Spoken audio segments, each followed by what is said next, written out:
Welcome to Season 3 of the Healthy Living Doesn't Have to Suck podcast.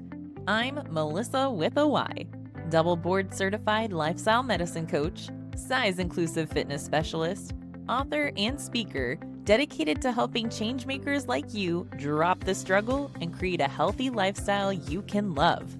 This season, we're diving even deeper into conversations with guests from all arenas of the health and wellness industry focused on making healthy living feel easy, enjoyable, and sustainable.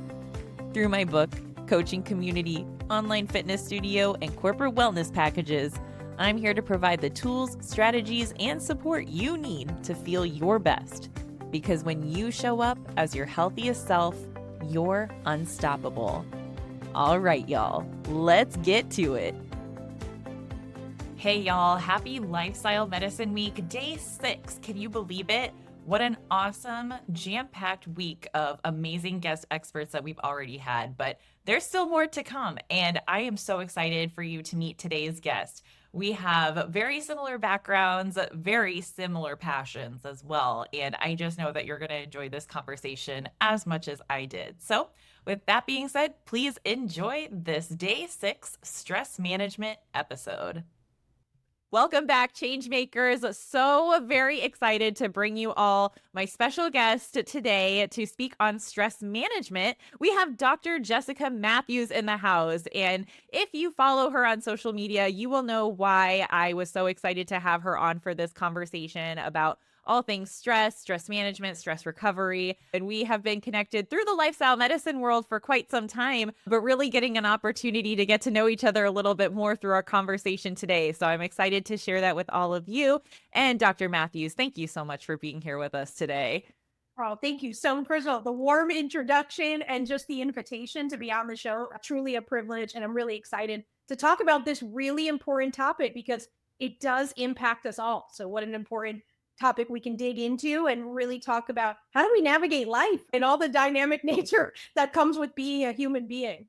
So very true. And I'm so excited to be the one that possibly gets to introduce you to many people that are tuning in today. So for those people who are listening and tuning in that are just getting to know you for the first time, do you mind sharing a little bit about yourself and your background?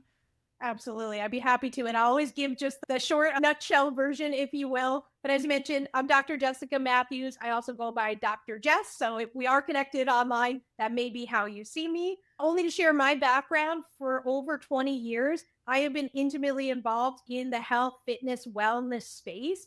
A few different hats that I've worn early days, starting out as a group fitness instructor. I'm talking aerobics, cassette tapes, the whole nine. What a wonderful way to engage with real life human beings. Expanded my work working with groups, teaching things like yoga and meditation, led me to pursue undergraduate and graduate degrees in exercise science and physical education. I did have aspirations to become a college professor. I'm happy to share today I do serve as a full professor and program director at Point Loma Nazarene University, directing our Masters of Science in Integrative Wellness program, which is all about lifestyle medicine. So one of the many reasons, as you mentioned, we've been connected.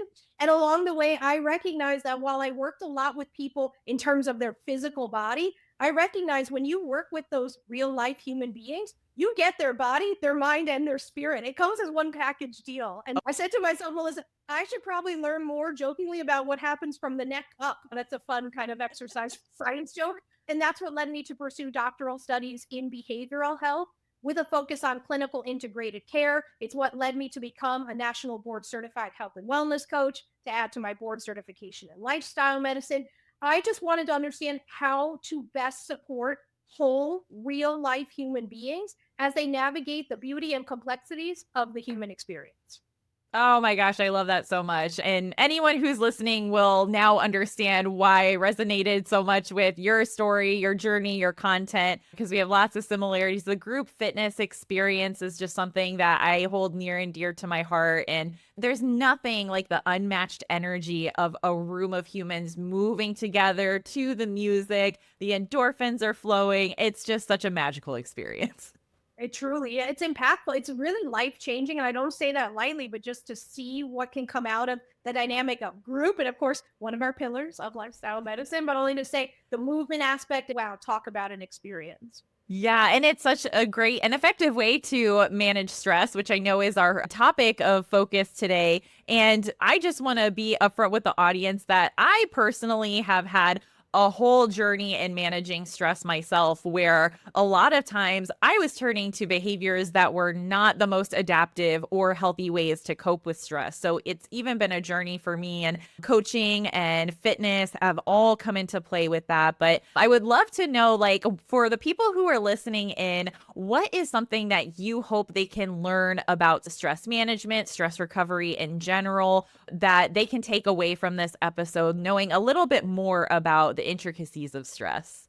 That's such a beautiful question you ask, and I share it. I don't think this is too tall of an order to set for our conversation today. I think the opportunity for us as human beings to recognize while we cannot control everything, that is, we probably all have learned. Oh, I'm a human yeah. being just like you, Melissa. Like we probably learned we can't control everything in life, and there is so much within our control. And again, not to geek out on the behavioral science, but to say, as human beings, we all crave a basic psychological need is for autonomy. It's for control in our lives.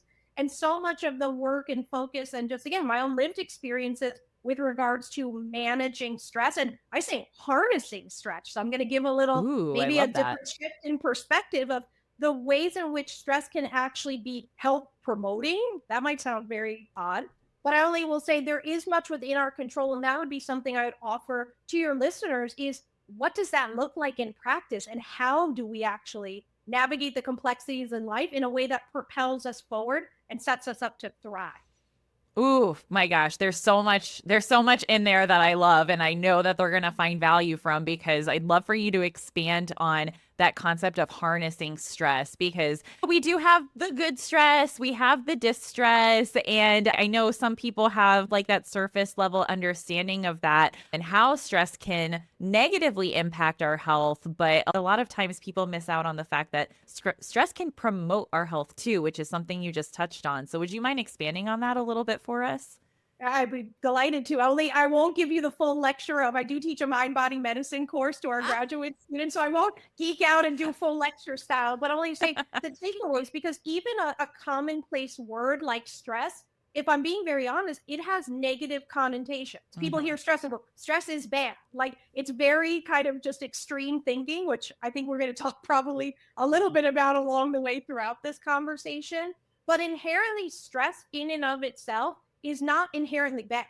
Now, when we think about stress, you just touched on it beautifully. There are different types of stress. And I'm going to start actually with an even broader brushstroke, which is to say, in life, because this comes up often, again, a long-time yoga meditation teacher myself, when we talk about mindfulness or stress reduction strategies, sometimes they get painted as this extreme kind of ends of a continuum where there are real life stressors. I'll call them more objective forms of stress, like worried about where your next meal comes from, of secure and safe housing.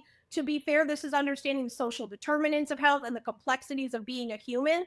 Those are very significant, serious things. So that's certainly not something we'll just meditate away lovingly. But to be fair, so much of when we think about stress, it's more of these subjective experiences. And even stress in and of itself, really the description of stress, many definitions, but is really our own internal perception of our ability to meet the demands of life. And that can be multifaceted. I share that it can be health promoting because there is some science that supports the fact that the right dose, if you will, of stress, sometimes those right stretch or challenge opportunities, they actually can promote these healthy behaviors many of us are seeking to implement and sustain in our lives. So having that right amount of challenge can be helpful. But when we encounter those times where we feel like, you know what, gosh, I'm up against something that feels like I can't handle it, this is the opportunity to say, how do we cultivate the knowledge and the skills and the abilities to meet those demands with a lens that supports our health, as opposed to, I appreciate you sharing your own experience, what could be easy to turn to maladaptive or not as health promoting behaviors to try to cope with what are natural parts of the human experience. Yeah, and I know personally, I grew up in a household where I was repeating behaviors that I had observed over my lifetime. My God bless my parents because they've done a lot of work too, and they listen to the book and everything. So I appreciate the work that they're putting in to learn new ways of coping with stress. And yeah, it's really difficult to recognize, okay, first of all, how can I take that step back to recognize what level of control do I have in this situation? And what is outside of my control that I can look at from a perspective of what's in my toolbox now that I can use to better cope with everything else that's happening outside of my control. So, for our listeners who are excited by the concept of, okay, yeah, like I would love to learn how to look at my stress in a way that supports my health and boosts my performance. So, what are some of those kind of first steps or strategies that they can utilize to branch into feeling more empowered around their stress? And something I would love for us to touch on, whether it's in this part or the engage section, is the yoga and mindfulness, because I know we were talking a little bit before we pressed record, some common misconceptions, some maybe not so great experiences. And I love how you just shared you can't meditate yourself out of poor housing or lack of security and safety. I think let's start with that. How can we start feeling empowered around our experiences of stress? I appreciate that we can use the, again, extreme ends of a continuum, because that's often we see things, if it's either this or it's that. And I often say you could think of things in black and white, but the reality is life happens across a continuum, and there's beautiful gray space in between those two extremes. So to be honest, I start with, again, more that subjective view of stress. When we think about, and again, I have from the very beginning of my career to this present day, I work with real life human beings. Like, I am a practitioner through and through. And I only give that lens to say, and I also am a human being who is navigating a lot of complexities in life. I'm not immune to the human experience, believe it or not. I only share from the subjective view, the heart of where does the empowerment, I love the word choice used, where does the empowerment lie? It really relies in the fact that this is true, this understanding. We as human beings have control over our thoughts, our feelings, and then in turn our actions. That's the basics of most cognitive behavioral therapies. And starting with that piece of when something occurs in our life, an event, an action, I could give lots of illustrative examples. When something occurs, how we actually perceive that event. Again, I'm not getting into the extremes of the more objective things, but so much actually lies in how we interpret things as they're unfolding. And often our thinking, to be very honest, I talked a little bit about this. I did a TED Talk in 2019 called Reclaiming Wellness, talked about the opportunity we have to start by actually catching our thoughts, meaning when something happens, what's our immediate narrative we start communicating to ourselves? Because as the domino effect that comes from there is when we then think something, then we start to have feelings about whatever we're thinking about the thing. And then it leads to the behavior, which not uncommon that we often turn to the things we've seen modeled in life. Behavioral science often says we do that. So it can be either positive or negative. But what we think, that's the power. That sounds so simple, but actually, if we tune into it, that's so much of the basis to connect to the yoga meditation piece. So much of that, well, again, I've seen mindfulness and these different words be construed in different ways. The heart of the matter, and in fact, John Kabat-Zinn, the creator of mindfulness-based stress reduction, said if he could go back, he would rename it. He'd call it heartfulness. It's about actually getting in tune and aware of what are those patterns, the way we think, the way we then ultimately end up feeling and acting. But so much of it starts with the narratives we construct. Yeah, and I think something I'd love to touch on there too is just the fact that mindfulness is about awareness, and we can't change what we don't know. So if we're not willing to pay attention to what those patterns are that we're repeating, we're not going to be able to make any changes. So really just focusing on that aspect too, and taking that step of becoming aware of what is it that you want to change, or how do you want to manage this situation differently? What are those thoughts that are coming up for you that are then influencing your behaviors? So I think that's a great first step for people to recognize, okay, first, I do have some things that are in my control that I can start making changes with. Next, I have to become aware of what some of those changes are, which I think tags perfectly into our engage segment, which is talking about now how can we take some of the concepts that we're talking about and start actually implementing them in our lives. When we're looking at engaging in some of these strategies, what are some of the best places for people to get started with making change? I think you touched on the concept of awareness, I feel does not get enough airplay, my word choices, enough Yeah, airplay about the significance of how this sets the foundation for health and well-being. Our awareness of our own tendencies. And notice, and I know to give the definition of mindfulness that's often attributed to John Kabat-Zinn, it's paying attention on purpose in the present moment, non-judgmentally. That's a lot of that words to part. say exactly this. To be honest, if we just start becoming aware, almost like an outside observer of our own selves, we'll learn a lot about ourselves before we need to change or fine tune or radically upend who we are and how we are. Just start to notice.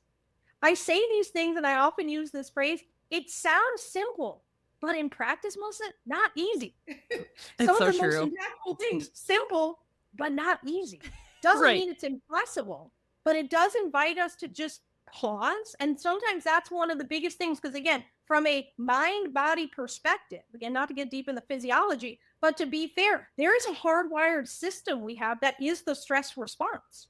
So that's a good thing. But if it's not utilized in the way it's intended to, that's where we run into challenges with our health and our well being and our longevity, to be frank. But it starts by awareness, that catching or just recognizing what are the ways in which when I face challenges. So I'm going to lean into the uncomfortable parts of the human experience. Stuff's hard.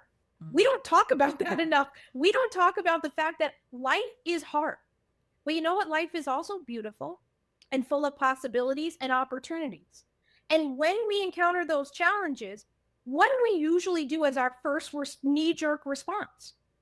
And can we, in those moments, as we become more aware, can we start to challenge those? Meaning, for example, I'm going to use the whole frame for your wonderful podcast. This whole idea, healthy living. We say, oh, going to the gym, oh, making a healthy meal. This has to suck. It does it? Does I mean, it? I'm asking a rhetorical question to myself, but this is what we should be doing with ourselves. The empowerment comes from actually challenging our own thinking. Talk about power in that. Yeah, and it's so true because I love that you shared what we do have control over is our behaviors and our thoughts and emotions. I think we to a certain extent we do have that control over. We can notice the thoughts that we're having, the emotions that we're feeling, but we can't stop ourselves from those things coming up. So it's really in that response to those things that we have that power. And I love that you shared that outside observer looking in at those experiences versus getting all wrapped up and tangled in them and letting them drive our behavior. So really mindfulness helps us to take that step back, observe those experiences from that place of not necessarily distance, but just creating some space for you to decide and to choose how you're going to respond to those things versus just that knee-jerk reaction where I know a lot of us tend to try to escape, control, avoid, or numb those unhelpful thoughts and emotions. And that probably doesn't lead us to the most productive or adaptive routes. And I'd only say, you know what's sometimes helpful, and this comes up a lot in mindful self-compassion, again, some sort of offsets and evolutions of thinking. Think about how you might advise a friend or a family member. Right. It's so interesting. We're very quick as the outside observer of other people's lives to say, you should do this, right? A lot of shoulds. You should do this. We could just do that. But interestingly, if we applied that same lens, first, the same compassion, again, we're navigating life. You mentioned this with your parents. The best that we can. If we trust, you know what, every day we're showing up and we're doing the best we can with the skills, the tools, what we have now. That doesn't preclude us from growth, but it just gives us a little bit of compassion for ourselves to say, in this moment, I'm trying my best. I believe that wholeheartedly. Every patient, client, human being I've worked with, people are trying their best. I believe that. And in those spaces, the same way we would be able as an outside observer to someone else, how can we start turning that lens inward? To say when those challenging things happen, there is a choice in that. Meaning, I live in Southern California. You could say, I get so frustrated when the freeway is full of traffic. I've got to get to where I'm going. I have a plan. I've got to make it to that 5:30 group fitness class. Everything is ruined. Is it? Is it? It sounds so simple, but yet it's not easy. You can derail an entire day and say, you know what? I'll just start again tomorrow, or I start again on Monday. But to be honest, developing, and this is huge, for sustainable behavior changes, making this a lifestyle, is to develop, I won't get technical, permissive flexibility or cognitive flexibility. It means being flexible and adaptable, not a yoga pun intended, but flexible in our approach to life. Because life's gonna life. Is that very professional? Life's gonna life. I say life be lifing. Life's going to keep lifing. Melyssa, you and I have lived through it. I think every listener has lived it in their own way. So let's develop the tools, say when life, not if, when life, how do I meet life? That's how we start to move from this kind of learned helplessness, like life just happens to me and I'm just like that, I get bad luck, I can't do anything, to say, what can I do? This builds resilience. It brings a sense of optimism. And one of my favorite pieces to remind people, this is hope. This is hope for a future that is possible for you, for everyone listening to this. Our future, living our best, healthiest, fullest life, that is possible and within our reach. I believe that wholeheartedly. Oh, I do too. And I hope that was such an aha moment for people to even just hear that permission given, that like it is possible. We are all capable. There's just different paths to take it. And part of that is building those mental muscles of cultivating that self-compassionate coach within you versus that inner critic, or I refer to her as my inner Regina George from Mean Girls.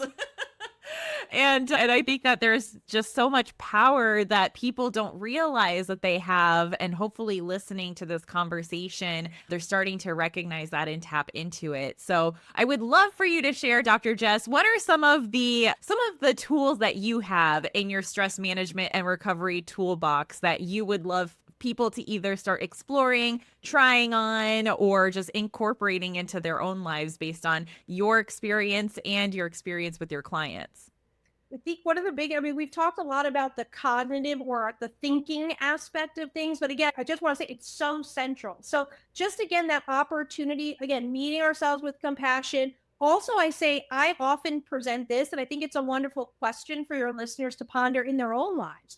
When we're often faced with challenges, we often think of what if, and then the worst case scenario follows right after. What if, blah, blah, blah, happens after that. It's always doom and gloom, my word choices. I often find myself, I'll tell you, this comes up for me time and time again. What if? And then the best case scenario. We often don't give ourselves permission to think about what's actually possible in a positive way. We often see only the path. The path we see is one that's blocked. There's too many roadblocks. But what if we start visioning a path that is free and clear, and it is just straight to where we're trying to go? What would that look like? What would it feel like? That's not just rhetorical Socratic thinking. That's actually an invitation to start navigating through, okay, how would I turn that vision into a reality? Very much what we do with coaching, with health and wellness coaches. But I only share that possibility thinking. That's not just feel good kind of stuff. It's actually powerful. It builds resilience and it builds a sense of optimism, which is good for our health.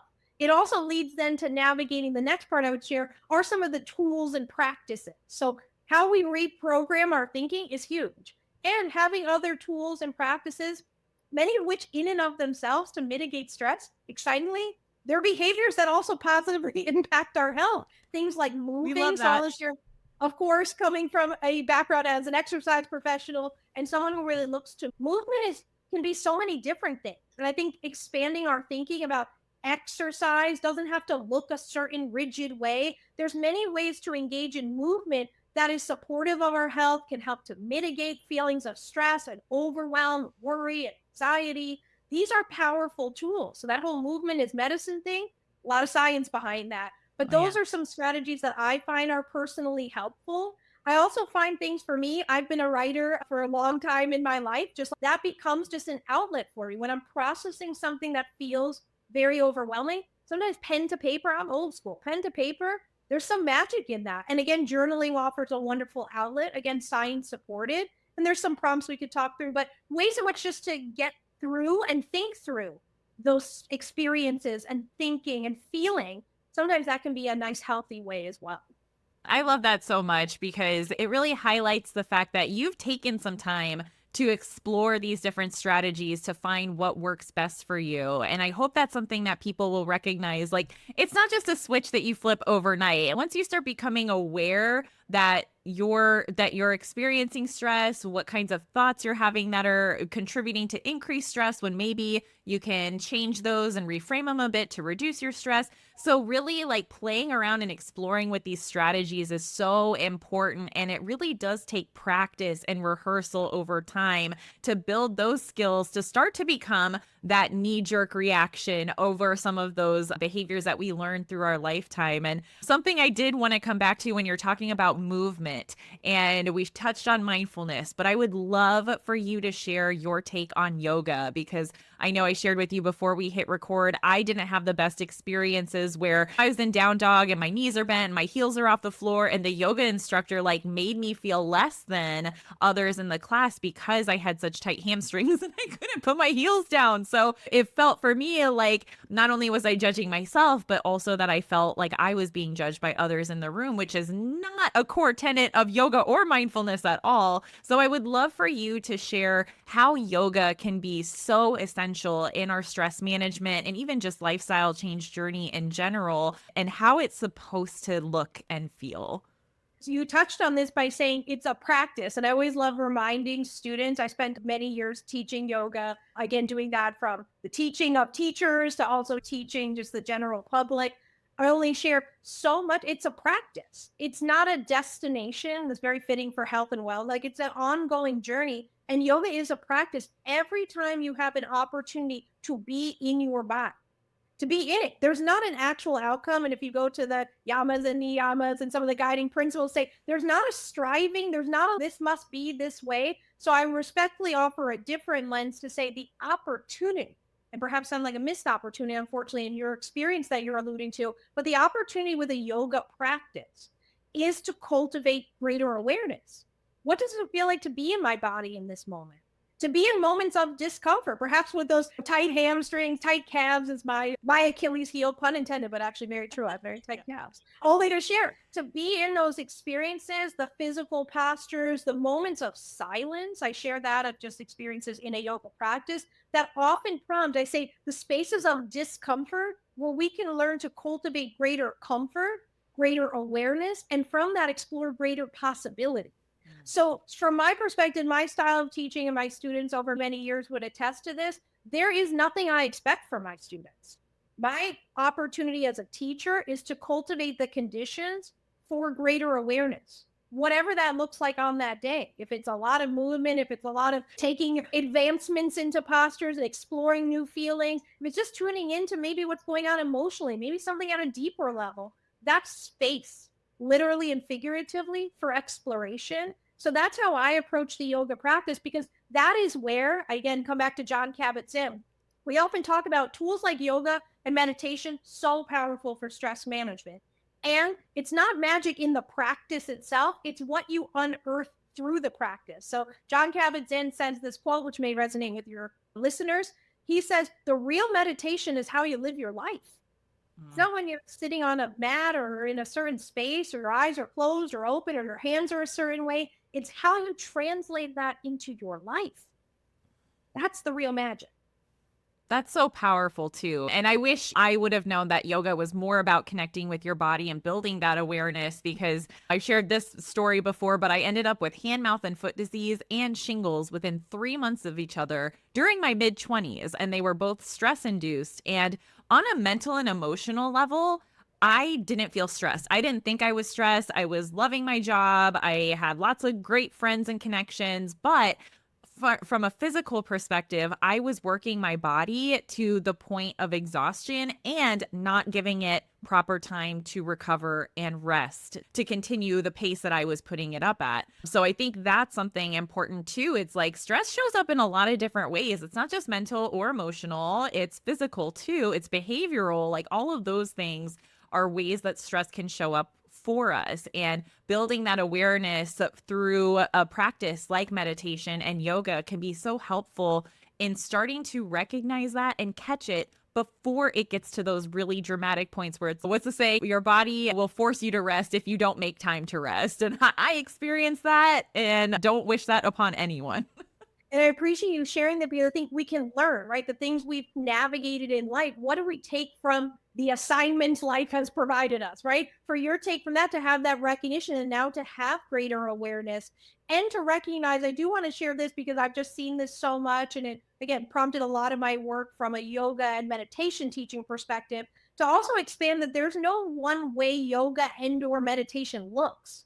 So that's something, even with my graduate students, we explore different types of practices. Mindful walking. Somebody will say, I can't see myself sitting idle on a mat. That's not for me. Great news. It doesn't have to be. Nope. The practice itself is not where the magic it's what is unearthed through the process that works for you.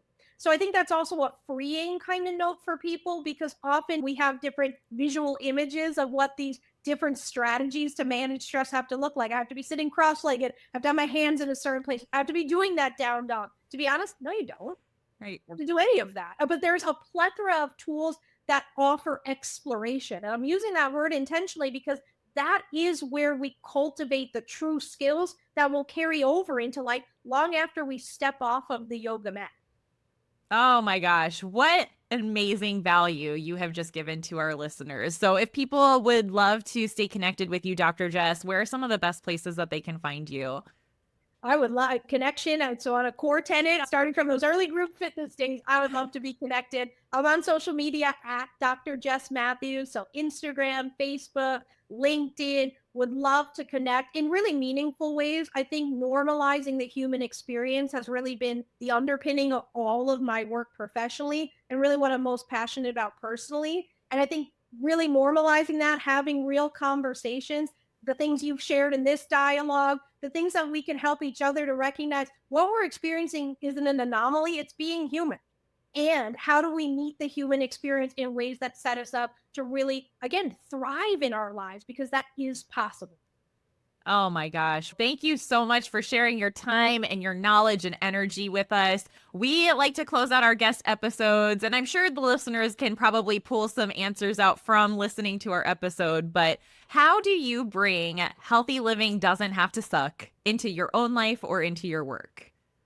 I would think I start, the first thing that immediately comes to mind when you say that, I go, when I think about healthy living, I actually invite myself to say, what's possible when I live healthfully? Meaning the things that are important to me, I can share them right up. I love to travel. I love to be active. I love to be able to get somewhere and be like, I could hike up a mountain literally and be able to do that and enjoy time with family and friends, having real experiences. So to me, healthy living is freedom. I invite myself to healthy living to suck. How could it suck if I equate health with being able to do the things I enjoy with the people that I love, with the capacity to do them and to do them well? So maybe I'm going full circle in our conversation. I'm a little just shift in perspective. If we tell ourselves healthy living sucks, to be honest, I would invite us to say, what will happen if we don't live healthfully? I don't imagine that would be the ideal scenario we envision for ourselves. And that is such a mic drop moment. And what a way to wrap up this episode. So we are so very grateful for having you join us to share a little bit more about your journey and stress management as a pillar of lifestyle medicine. Dr. Jess, thank you so much for being here. Thank you so much. Appreciate it. All right, change makers, until next time, keep it real, stay positive, and stress less, y'all. Hey there, change makers. As a bonus, if you've been wanting to make healthier choices but don't feel like you have the time or even know where to start, make sure you check out my Lifestyle Medicine Mini Makeover. It's a free 7-day email series designed to help you take small, powerful steps toward better health that can fit into your busy lifestyle. Each day, you'll get an email that educates you on one of the lifestyle medicine pillars, along with a simple mini challenge to put what you learned into action.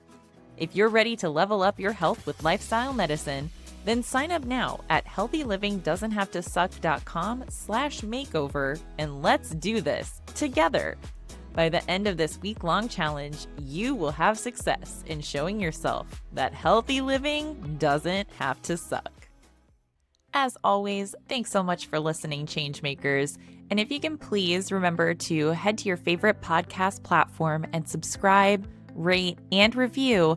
It will help this podcast reach other change makers so they can start listening and tuning in each week. As a quick, friendly reminder, the information in these podcasts are always strictly for educational purposes only. Thanks so much for tuning in, and I'll catch you next time.